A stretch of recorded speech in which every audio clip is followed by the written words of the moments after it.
Hi, welcome back to my channel. I am Michelle Gilroy and this is Off Duty Furniture Flipping. Today we're not actually going to flip furniture, we're going to do something else. We're going to flip a couple of projects that I started back in October. They are for props with your staging for your Facebook Marketplace ads or Kijiji ads to sell your furniture. But they could also be given away because of what you see behind me, the time of year, Christmas season. You could give these gifts away to someone you care about. Because sometimes it's not always about the profits. Usually on this channel it is, but today it's more about the giving and the decorating around the items that you'd make profits on. So let's get started. So as you can see here, this is a winterberry plant that I transplanted for a Christmas gift this year. They make great hostess gifts, particularly with New Year's coming up, and as well just to give something thoughtful to somebody that you care about. Originally, when I started this video, it was back in October when the weather was much better, and right now we're in a deep freeze in December right before New Year's, so you're gonna see a difference. I purchased these two pots. One I believe was from both were from Home Depot. Both were roughly under $10. This might have been a few dollars more, under 15, with the saucers themselves, but otherwise relatively inexpensive. What also that you need are the plants that you wanted to do. You can get some small ones right now in Home Depot for like $4, and they can range in price. Obviously, if you wanted to go to a nursery, they might be a little bit more expensive, but the quality would be excellent from your local nursery or greenhouse. And then also too, what you need to do for the bottom of the planters is to add rocks. Just whatever you find outside. You wash them with your Dawn dish soap and water before you put them in, just to get rid of any chemicals, pesticides, etc. that you think might be on the rocks. And you can place them in the bottom, making sure to leave the hole. I can actually just show you. Just these out. The hole in the bottom of the planter itself. The rocks need to be around that area so that the water is draining out through the bottom, but the rocks themselves provide drainage and room for the roots to grow down and into the water. And it's important to have this hole and a saucer of water just for the excess to escape, because once the roots themselves soak in enough water, they kind of get ruined, and that's not great. So you basically just place your rocks in around that hole.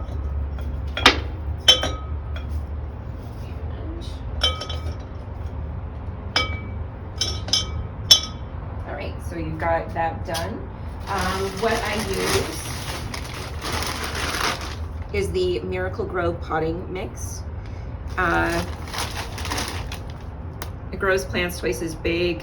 More color feeds up to 6 months. This is for flowers in particular, but it also works for houseplants. So today we're going to transplant this plant into that. Yeah, I believe so. Or I might transplant the African violet, because I also have an African violet mix of potting soil by ProMix that I wanted to add and change this out into. And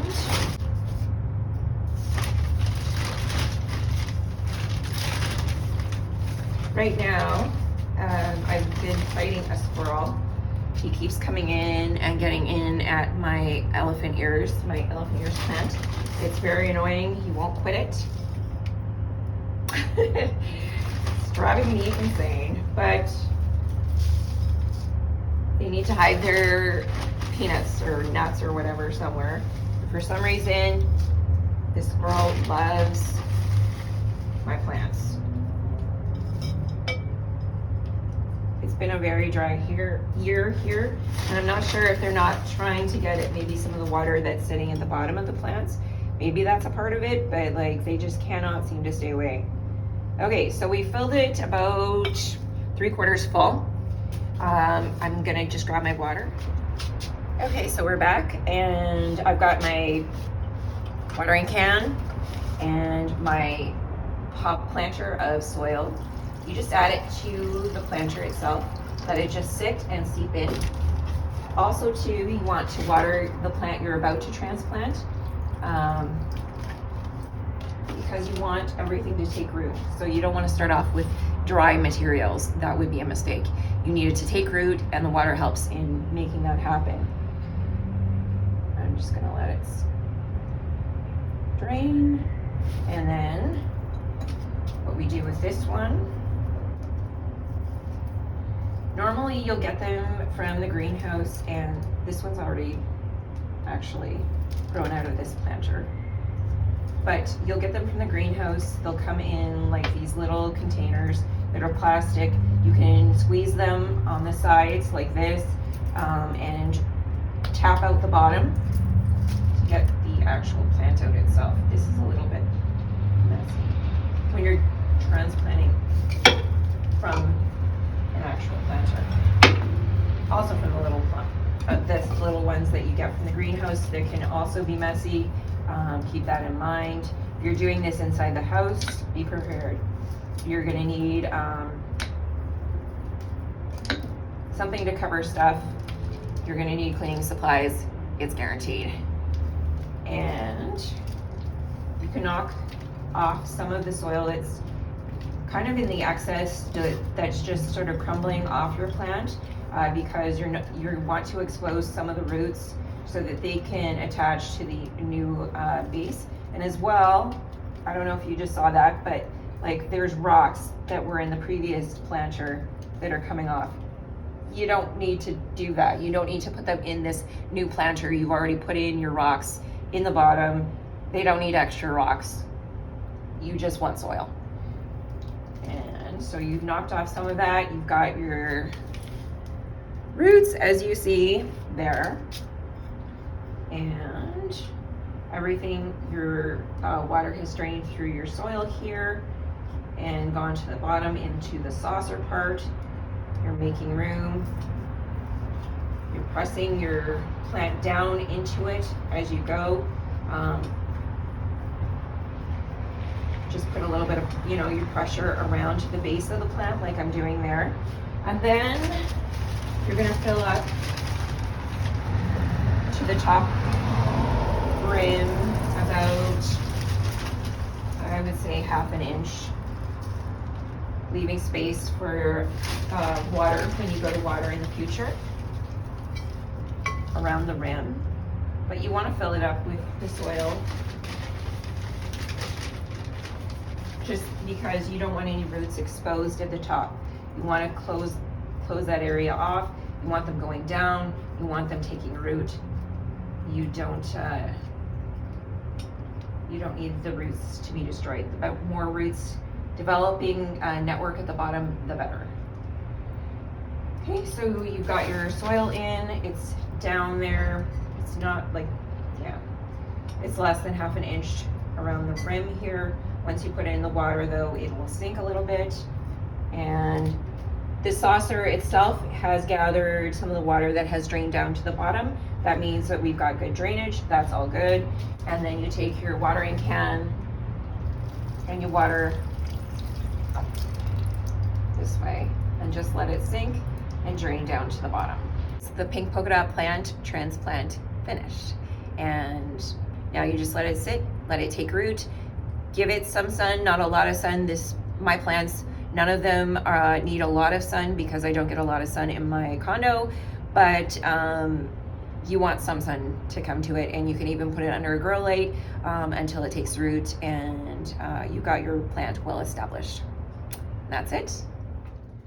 Okay, so I am redoing this jewelry / photo box. I'll show you the inside of it. You can put your pictures and stuff in there if you wanted to, I think. As well, I don't know, you could store other things or jewelry. I'm just not real sure, but it's a cute little box that I got from Goodwill. And so what I'm doing here is I'm taping off the area so that when I go to spray it, the glass doesn't get it. And so I've kind of just put the tape down and sort of rounded it, and then kind of gone in with my nail. You could also use a credit card. And then I'm going in and using my X-Acto knife like that and taking the tape back off, so that it's nice and tight to the jewelry box.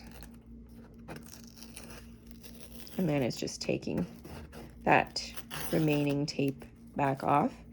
And that way, when you go to spray, it's a nice clean line. And you just want to go along and just rough up the surface there,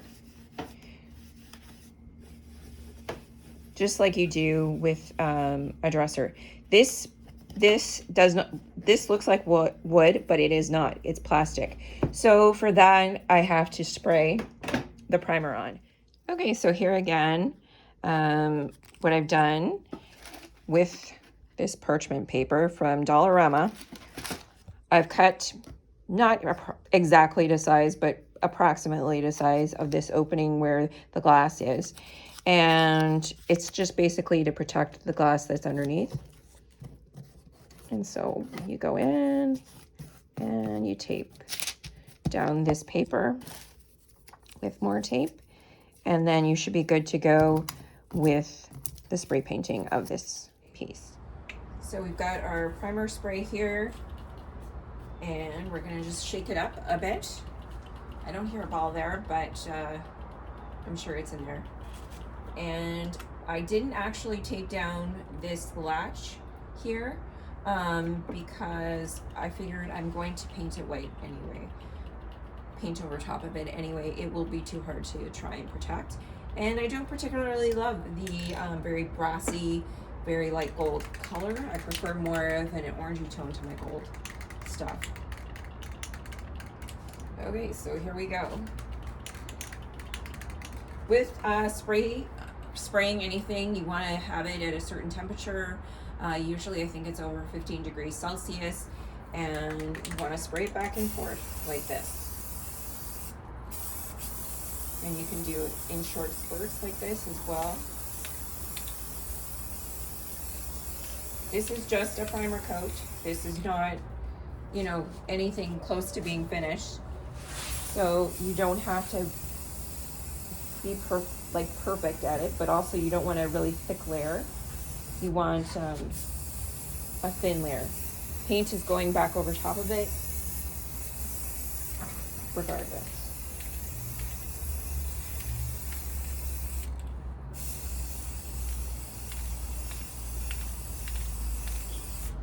You also too want to put a drop cloth down to protect your things.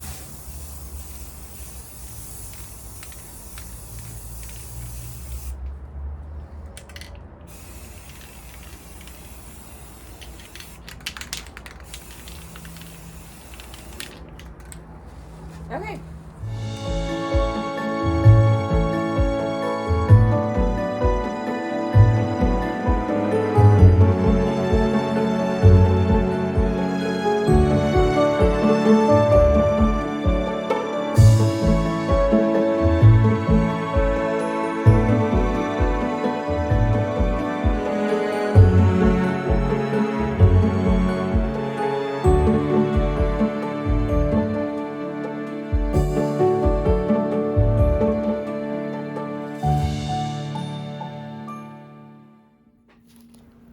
So I continued on from the pink flower and went on to the purple flower, as you can see here.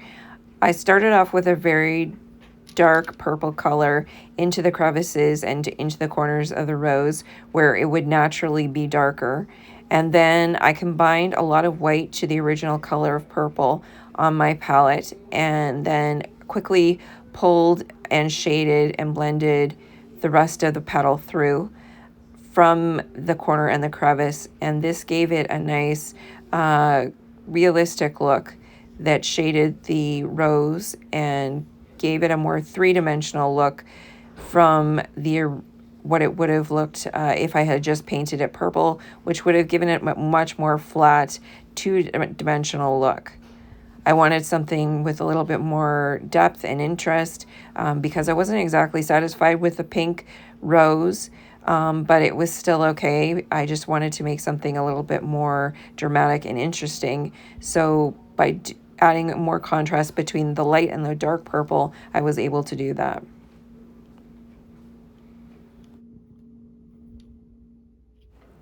As you can see here, I'm blending my green leaf colors with the white lighter color, and I'm going to the leaf and I'm applying some highlights, or I'm darkening the crevices again and the corners and the crooks, and then I pull through with the lighter green color, just similarly to the purple flower that you see there, and I'm highlighting the top parts of the petals or the leaves where the light would naturally go to.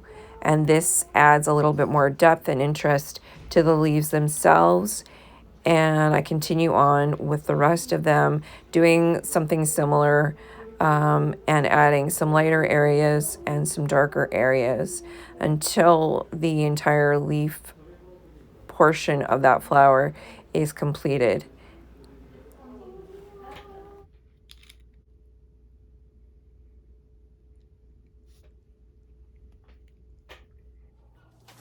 So once I had completely almost finished painting the piece and I let it cure for a couple of days, I looked at it and I thought it was just too bright for what I wanted it to look like. I wanted it to look a bit aged and weathered as opposed to bright and brand new.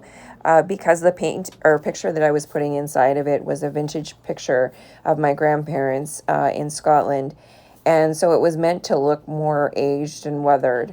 So to do this, I decided to get out my Art Deco clear glaze, and I added my black Waverly paint with my Art Deco titanium white paint to make it gray, and then I added that to the glaze. So my ratio for that was 1 part paint to 4 parts glaze.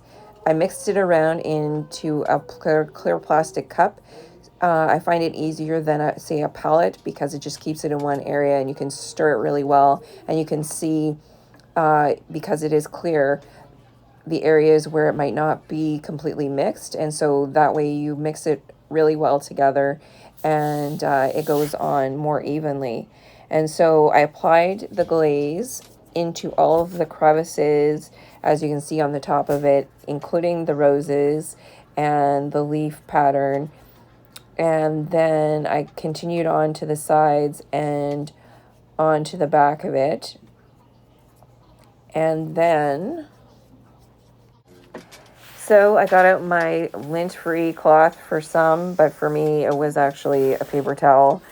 Still, it works fine. I just couldn't find my lint-free cloth at the time.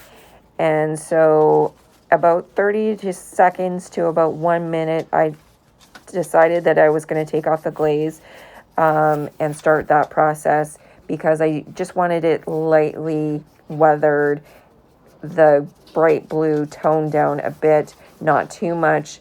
And I didn't want it to look like I had painted gray paint over top of this blue. I wanted it to look much more realistic, weathered, antiqued. And so I went back over it with the paper towel and highlighted over the areas, particularly where it was raised, so that it was brighter in those areas.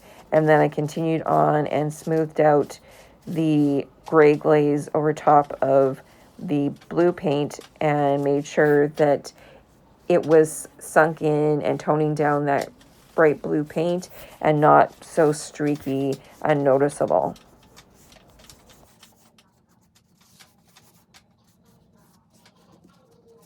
Hi, welcome to the reveal of my littlest project to date, the little photo box that I got used from a thrift store.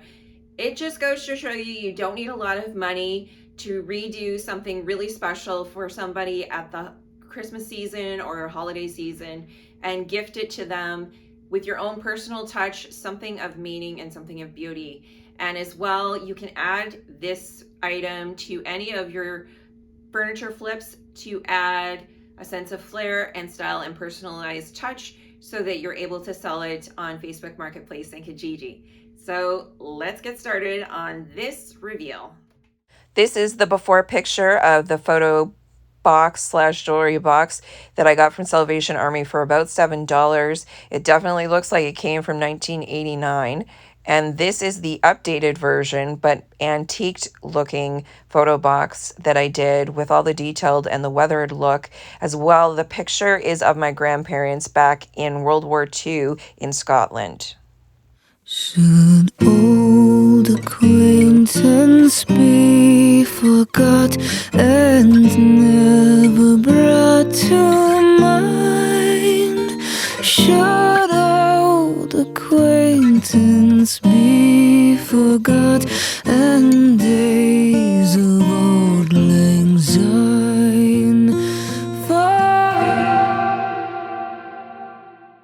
Hit the button and subscribe to this video, this channel, like or leave a comment in that section. And to everyone, please have a happy, healthy, safe, prosperous new year.